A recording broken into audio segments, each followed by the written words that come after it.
labs, I'm working on it, I'm getting more than usual. People have been calling back those that applied to the program and they got denied. We typically get a bunch, but this year we're getting a lot of people want to know what happened, why my application was not complete, and whatever. And so yesterday afternoon, I talked to, I don't know how many people. That's what I did all afternoon. I got home and I was beat up. I couldn't do it anymore. No more paper. They keep calling. That's the problem. They keep calling, emailing me. I mean, there was one number yesterday, 415. I mean, I can tell you that number because I memorized it. I've seen it so many times. Every 10 minutes. It looked like it was a machine calling every 10 minutes.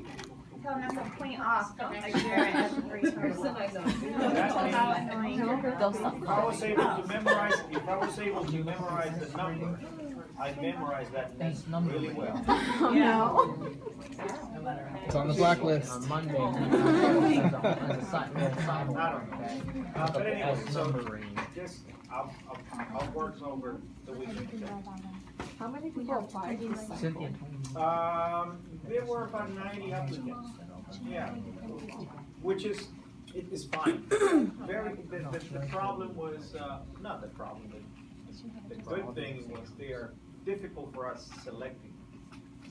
They were well prepared.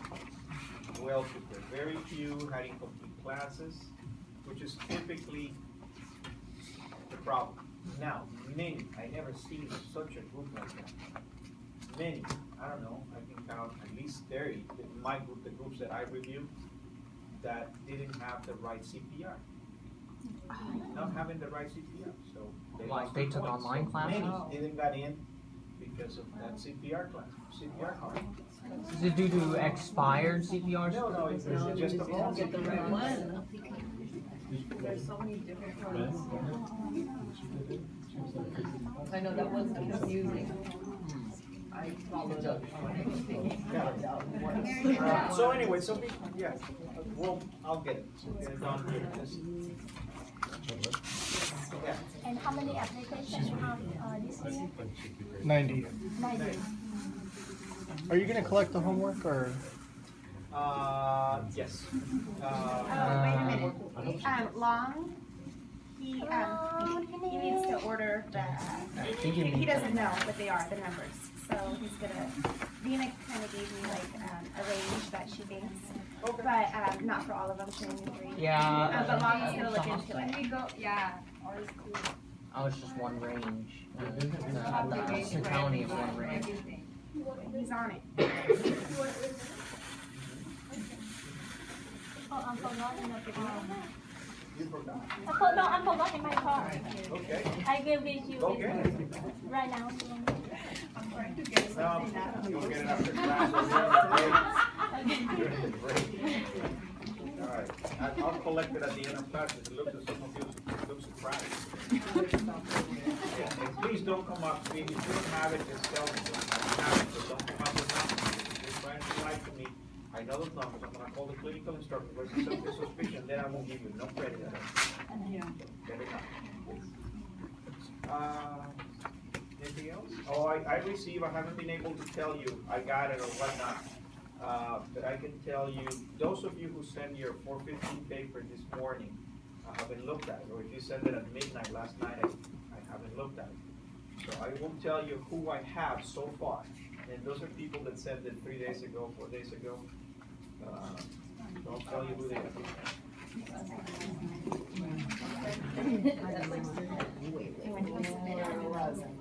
Same here. And thank you, some of you did exactly what I want. Some of you still didn't get it. The file with your last name.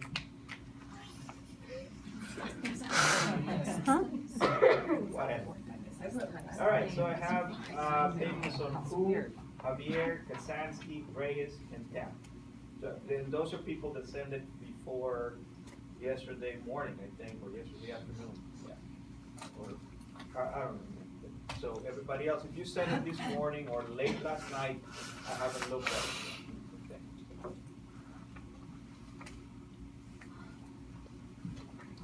Yeah. Oh, and I think I remember seeing yours too. Yeah, mine was the day before yesterday. Yeah, I remember seeing it, but I think I sent it back to you because there was some issue there. Oh, okay. Yeah, I sent it back to you, so I wanted it in Word. I think you Oh. sent it in PDF. Okay. Okay. Alright. I have my reasons why I want it. Okay, cool.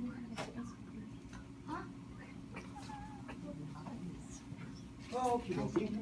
Any questions? Angela, questions? No, you're good? Huh? Alright.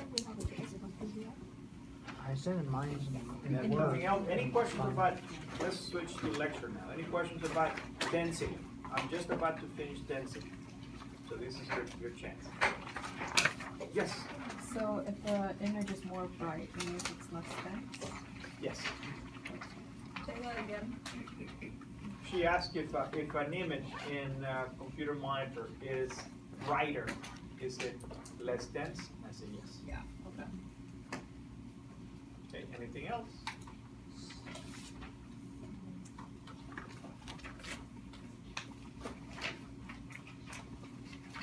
No, okay. All right. So last,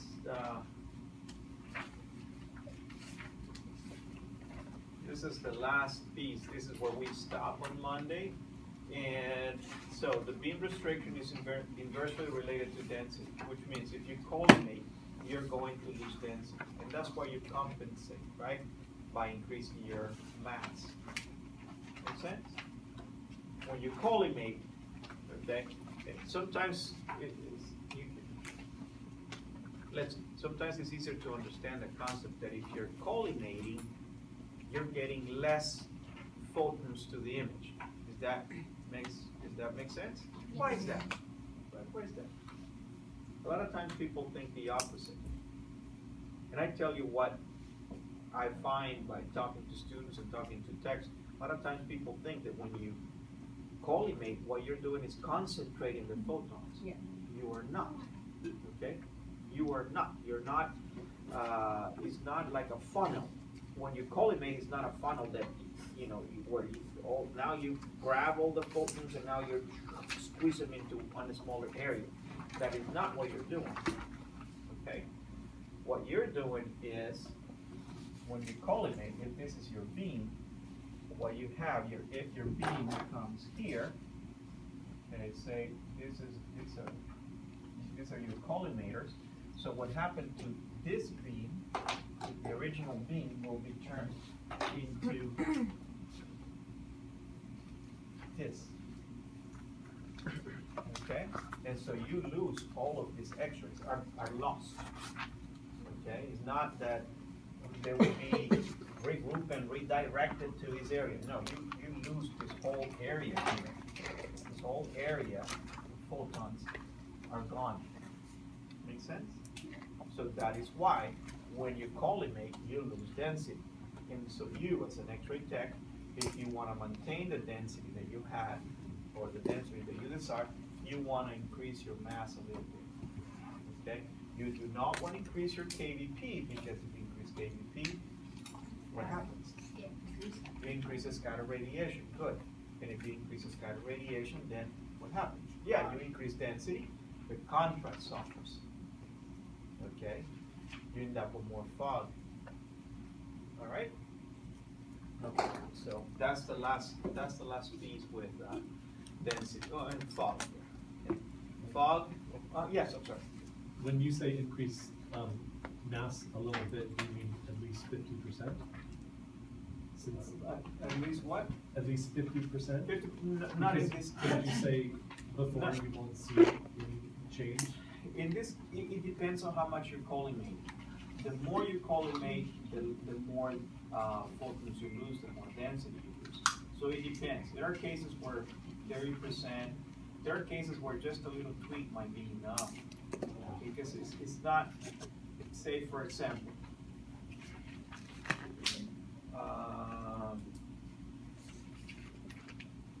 say you're doing a sweepers, okay? And you want to get to C7, right? If I don't collimate, okay, you get all that fog and then you don't see it. If you collimate, just collimate just to C7 T1, you're gonna lose a lot of extras. And so in that case, you might need to go up 50% at least. if you're not, it might not be necessary. 30% might be just, you know, just to change it, just to increase a few shades of gray. But I see what you're saying. And remember, this is the part where the science just kind of goes out, Okay. and this is more of the art part. And I'm sorry, I wish I had a more definite answer and say, hey, increase it 37%. But I cannot. It's, yeah, it's variable. It's variable. Bless you. Yeah, it's variable, and that's why your second textbook is called An Art and a Science. Because that's what it is when you're creating an image. Yeah, there's a lot of scientific facts that go along with it. You know, you can ask a physicist to create an image, and he can do an image, but then the part of modifying and fixing that image, they won't be able to do it. Anything else? Yeah. I'm a little bit confused, Uh-huh. with contrast when you say We're improves. gonna I'm talk get to about it. that. Okay. That's our next subject. Okay.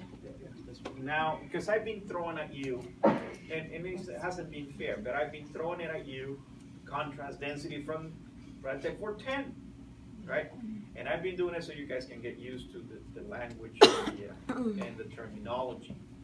But hopefully, this will help you understand it. Okay. All right, yeah. So let's say you're doing a spot and you call it, which is like the spot, and you have to increase your mass. Which a spot lot, are you doing? What like an area? L- Huh? Lumbar, Huh? a lumbar, Lumbar. L5 is 1? yeah. Okay. And then, so you increase your mass a lot, so it's increasing patient dose a lot. You are increasing patient dose. And that's a good point she's bringing. She's asking, are you increasing patient dose?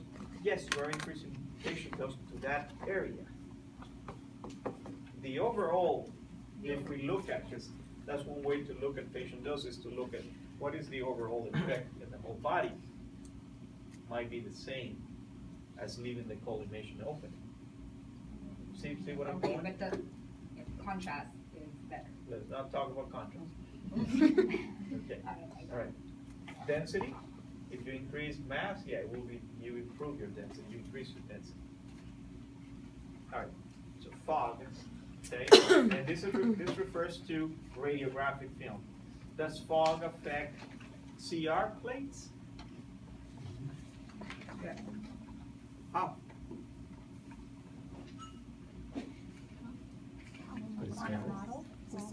The scatter, okay, the scatter will affect it. But now, with radiographic film, in this first case that we're seeing here, fog in this case refers mainly to fog from light. It refers to having a light leak in the darkroom, for example. That will fog your films, and that will increase the density of the film. You will darken the films. But now we can also think in CR and DR, we can think of the scatter radiation, adding fog to the film. Okay? And CR, not a problem with DR, but with CR, you do have an issue that if you don't remove the plates, if you don't remove unused or even used plates from an X-ray room while you're doing another X-ray, you'll fog it, even if it had been exposed before. Make sense? Mm-hmm. Okay. And so that will add density to the image. Okay. All right. Here's one more. The generator configuration. Okay. What type of generator do you have? What type of generators do you remember? Single phase. Javier? What kind of generators do you remember? Without reading. Oh, what was it, the energy, the beam? So the, No, I'm talking about the generator, the thing that. Why don't you guys tell us? You guys are saying this, so you guys tell us. Okay, Annie? Single and three and. Single phase, okay, all right, good. What is typical with single phase? The reason is nobody affected, you know. Huh? I don't know how to say, I forgot. I don't know how to say it, but I understand it. Okay. All right. Don't ask me. Well, you guys were sharing all that information with the whole class. This is single phase is not stable Why not? because this is up and down for the wave. That's why we have a two chain in the three phase and we cut in the half to make it stable to provide the voltage for the H2. I can Okay. like that. All right. This is Any other types of generators? Monique?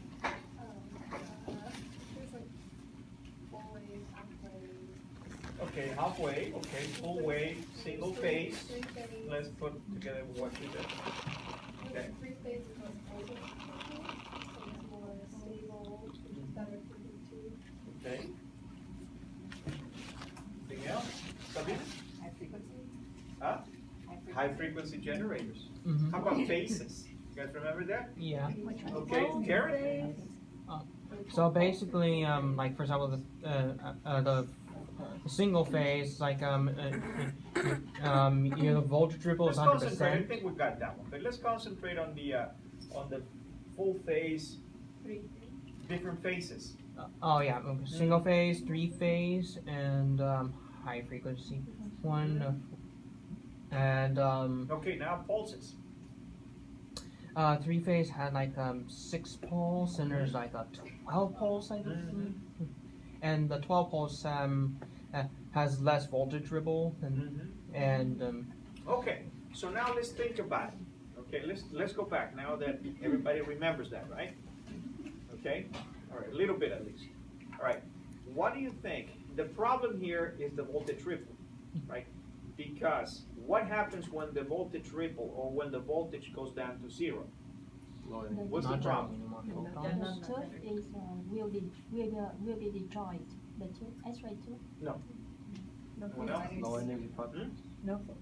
No photons. Do you have no X-ray production when your ripple is at zero? Okay? Right, when that voltage peak is at zero, you have no production. So what happens to your density? There's none. None. It's very All high right? density. That's how you should think about it. Okay, and so if you're able to maintain the peak pretty high, say at 97% and up, your density is going to be what? High. Higher. Okay, going to be higher in comparison to say a single phase. Okay, 3 poles or 6 poles or a half wave. Make sense? Okay, so the effective average energy of the beam might be more accurate to change kVp to maintain density when you're switching, when you're going from one type of generator to the next. Okay. All right, now contrast. Okay, here we go. Yeah, something you were all waiting for, anxiously. All right, please read the objectives on your own. At least if you don't read the objectives when you start the chapter, read it at the end, okay, and see if you can answer all of them. We take We don't have it. You don't have it? Oh, we don't have it. Well, you have it in your textbook. At the Okay. beginning of every chapter, there are objectives. This is chapter 29, Bouchon, right? Because I look 29,000. Sounds good. Bouchon. Okay. No, Who's on 20. the best? This section, Carlton does a much better job. Oh, is this This chapter section of- 29 or Carlton, right? This is chapter, Carlton. the sections on density, contrast, and techniques. Carlton is better organized. Bouchon does it, but he talks about everything at the same time. So Yeah. in my So it's- opinion, so my opinion is for you to read Carlton first. And that's in regards to density, contrast, Mhm. Yeah, density, contrast, and resolution resolution. and magnification. All right, so here we go. Okay, so assessing contrast, okay? Let's define it. So contrast is defined as the shades of gray, the shades of darkness, the shades of opaqueness, whatever you want to call it. The shades of gray or shades of darkness that you find within a film, okay? A film doesn't have just blacks and whites, right? Does it? There are some areas that are really black, there are some areas that are gray, there are some areas that are light gray, there are some areas that are 3/4 of a gray, okay, etc. Make sense? All right, and you're going from the very darks to the very lights. Okay, so that's how it is defined. Is the different shades of gray that you find within a radiograph. Okay, 2 photographic factors allow detail to be seen. And I go back to this. Okay, this is an important concept. Detail. Remember the analogy I gave you the other day with your faces and turning off the lights. Okay. Contrast and density allow us to see that. We're not affecting the resolution. They don't. Okay? They don't, but they affect how you see the resolution. Make sense? Okay, so that's how you see. All right. So, and you have a dynamic range, means window width. Okay? What this means is the variety of shades of gray that you present on a radiograph. It's on a scale. It's a range that go from one area, very light, maybe clear, completely clear, to very dark. And how many in between do you have? How many shades of gray do you have? That's what dynamic range refers to. All right, describing contrast. Okay, when we describe it and we look at these 2 radiographs, look what happens with a chest X-ray that is done at 80 kVp and one that is done at 110 kVp. All right, and few things that we begin to see is that this radiograph, it might look nicer to some of you because you have very blacks and very clear areas to distinguish, and some grays in between, and it's easy to distinguish between here and here, or between here, rib, and lung, right? Not easy, but when you're here, it's a little more difficult to distinguish it. However, if you look deeper into the lung, you have more information. There is a lot more grays. It's not so definite between one shade of gray, say black, and one shade of gray that is white, like you see here, or like you see between here and here. Here is more of a blend. Make sense? Does it make sense what I'm saying? Okay. All right. Another way of looking at it is you can have this, and we're going to be using it for one of our experiments. This device, this type of imaging is created with a device called a penetrometer. A penetrometer is it's a filter, okay, and it has many thicknesses made out of aluminum, and it has many thicknesses. And so when you're here, you have a lot of penetration to do, right? And so this is the areas that are going to be white or clear. These are the areas that are going to be darker because there's not much aluminum on this end, right? And so it's going to appear light. And so that's what you create, these scales here.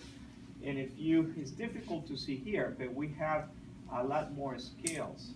The scales are the different shades of gray. For example, let's take a look at what happens when you're at 40. And your textbook has the same picture, this picture, and it's easier to see it. Because of me copying it and then projecting it, we're losing a lot. But let's see. See here, how many shades can we count? We can count 1, maybe down to here. Here's 2, 3, 4, 5, maybe 6. Now, look, when we increase KVP, let's go to 50. Now I can see another shade of gray here. So I can count 1, 2, 3, 4, 5, 6, 7, one blend here. Now, so what this is saying, as we increase KVP, see now we're having more shades of gray. See it? Now we can count more. So now say, for example, how many we count here? 6. Here's 7. Let's try here. 1, 2, 3, 4, 5, 6, 7, 8.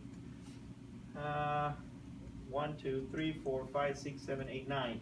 And so as KVP increases, it allows you to see more shades of gray. Okay, so Make sense? Everybody? Now, because of distortion and bunch of other problems here. We're not able to see all the shades of gray, but if this was filmed and we put it under a bright light, we're gonna see many bands, many. Okay? All right, so the number of useful visible densities or shades of gray that we have. All right, so now, manipulating contrast. Is it clear, guys?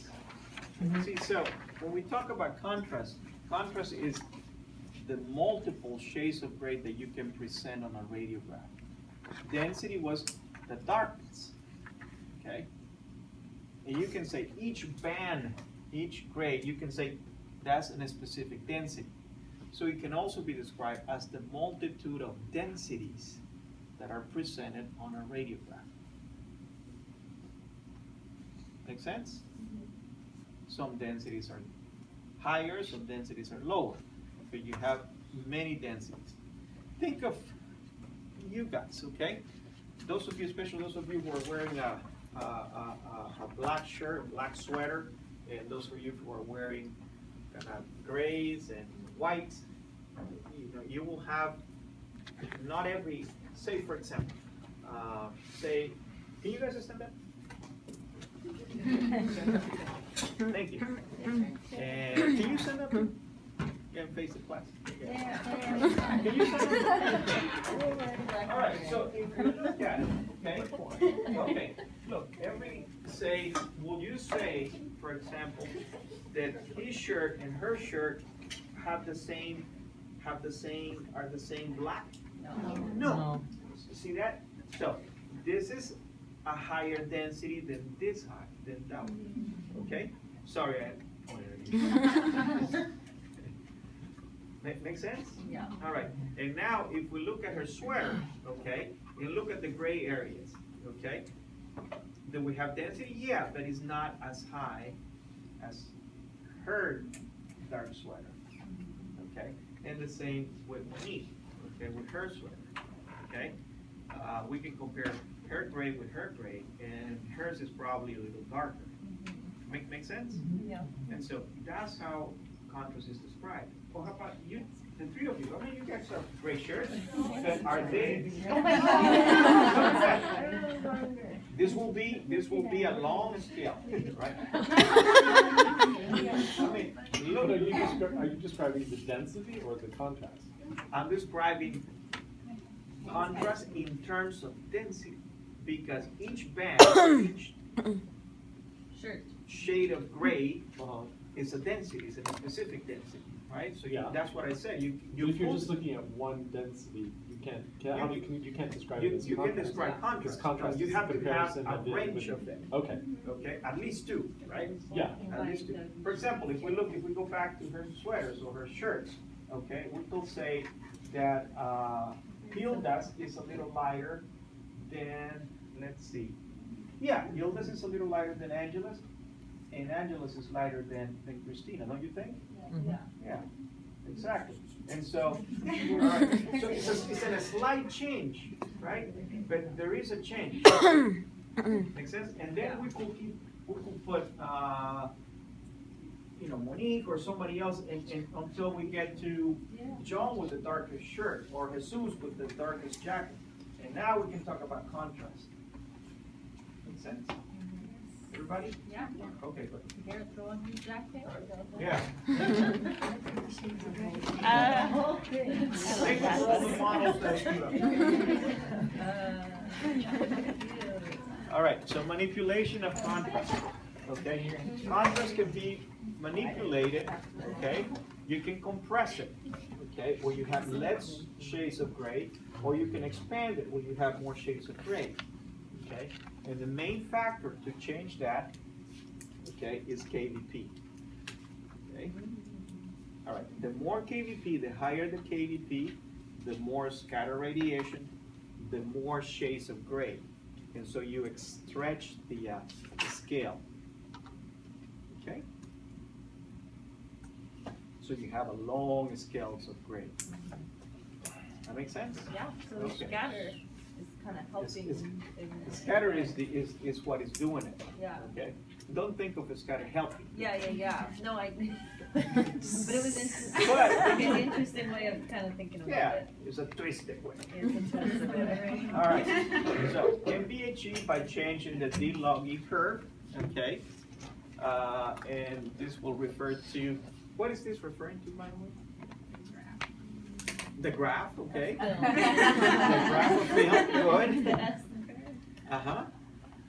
And so this refers to the film, specifically to the film. You can design films that can show you more shades of gray and some others that can show you less shades of gray. That's what this is referring to. Okay, remember when we look at the manufacturing of radiographic film, I said some radiographic film is manufactured to show high contrast, to show you detail, right? And then there is other film that is created to show you more shades of gray, okay, low contrast, like chest film, for example. So that's what that refers to.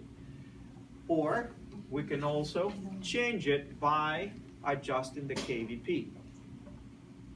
Okay? The next one is adjustment of the window width.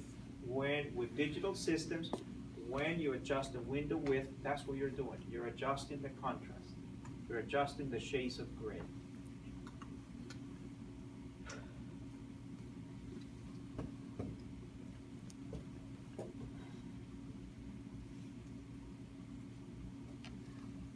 Okay? All right, image receptor contrast. Okay, so this is film contrast. It is affected by the image, by intensifying screens. Remember that we also have different types of intensifying screens. Some with large crystals, some small crystals, the concentration of the crystals, etc. So it affects the contrast, as it did affect the density as well. The film density, let me say just one thing, this is important, okay? Film density, okay? Without film density, and John was referring to that, but I'll put it in another context. He said, are you talking about, his comment was, are you talking about contrast or density? And I said, I'm talking about each one of the densities within a contrast range. And so you cannot talk about contrast unless you define density. Meaning that contrast depends on density. If you don't have density, if the density is 0, are you going to have any contrast? No, because it's clear. If you have too much density, you cannot talk about contrast because then you're not going to see the shades of gray. And so you need to have multiple densities within a film, within a radiograph. Make sense? Mm-hmm. Okay. All right, we already talked about the log E curve, and that refers to the specific type of film screen combination. How you process the films also affects the contrast. And this is talking about regular radiographic film. How you process it. What is the concentration of the chemicals? What is the length of time? What is the temperature? That affects contrast. Just as it did affect density. Remember? We talked about that on Monday. I said if you leave the film for too long, that will affect the density, right? It will affect the contrast as well. All right, and the digital image receptor. What type of digital receptors do you have and how you process that image? Okay, let's take a look. All right, we also have to talk about subject contrast. And that will be, this is, once again, depends on kilovoltage. How high is your kilovoltage? The amount of radiated material, how will that affect it?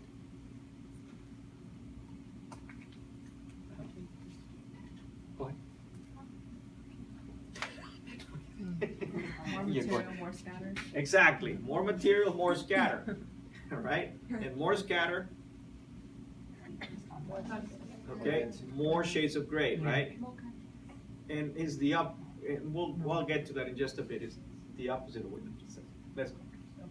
Okay, and the type of irradiated material, it refers to the atomic number. Okay, it's referred to what type of atomic numbers do you have. All right, image receptor contrast. All right, so let's talk about film contrast. Okay, range and densities the film can record. Okay, or that instead of film, you can put that your detector can record. Okay. Your detector, that refers to film, CRDR. However, stretch that if it is CRDR, it not only depends on the detector, but it depends on your computer, Okay. on the computer programs that you have, on the algorithms that you have. Okay? Remember when we studied ADC, the analog digital converter, and how many shades of gray it can show within each pixel? Okay, 2 to the 32 or 2 to the 16, 2 to the 8. Remember that? It's in your notes. I know it's in your notes. All right. That is telling you how many shades of gray can you present. How much contrast can you present? Okay, so there are systems that can present you many more than others. Yes? Yeah. Okay, good. All right, so depending on 4 factors, okay, the intensifying screen, the film density, the slope of the D log E curve, and the processing that you have. Okay. All right, let's move on. So this is what it's saying. So take a look at this specific type of film, okay, and this is referring to film density. Now, each one of these areas, and you can, this is area B, area A, and area C, and we can make this area E.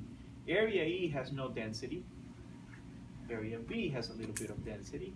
Area A will have all this density, and C has this density. So with this film, okay, with this specific type of film, this film is good, or this system, film and screen combination, is good at showing you grays within the area A. Okay? And it doesn't show very well, but as you're going up, this will be getting darker. Okay? But it's good to show you this one area, and I don't know what that area really, I cannot tell you what areas is presented. Now, if you have another radiograph, let's just imagine that we're able to tilt this curve and we bring it up this way. What is that saying? If this was more vertical than what it is now, let's say it goes,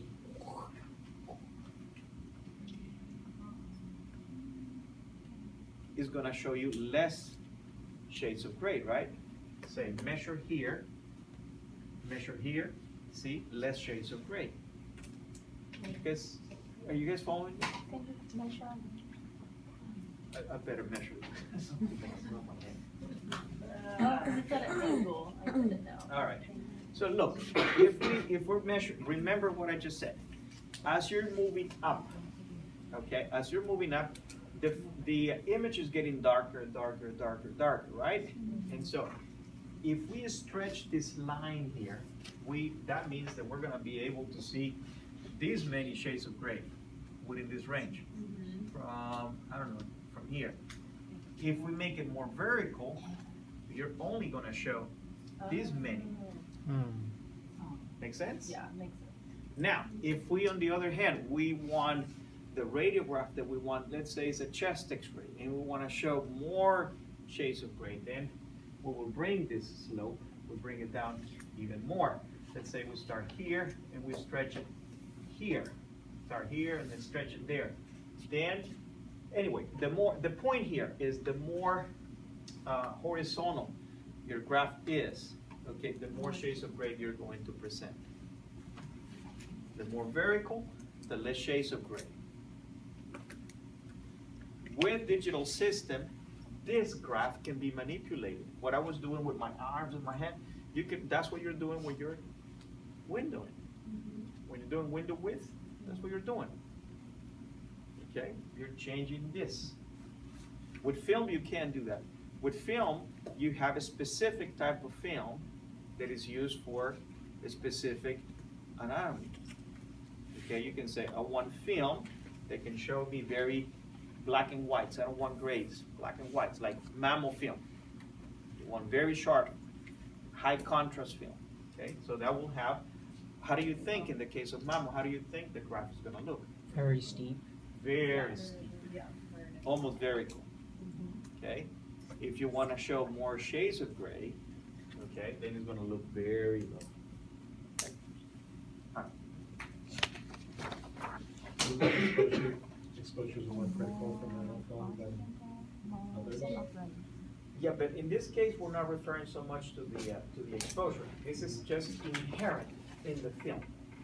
Regardless of your technical factors, the film will react better, okay, in showing you more or less. In the case of mammo, will show you less shades of gray, and it will show you very few shades of gray. It will show you very darks and very clears.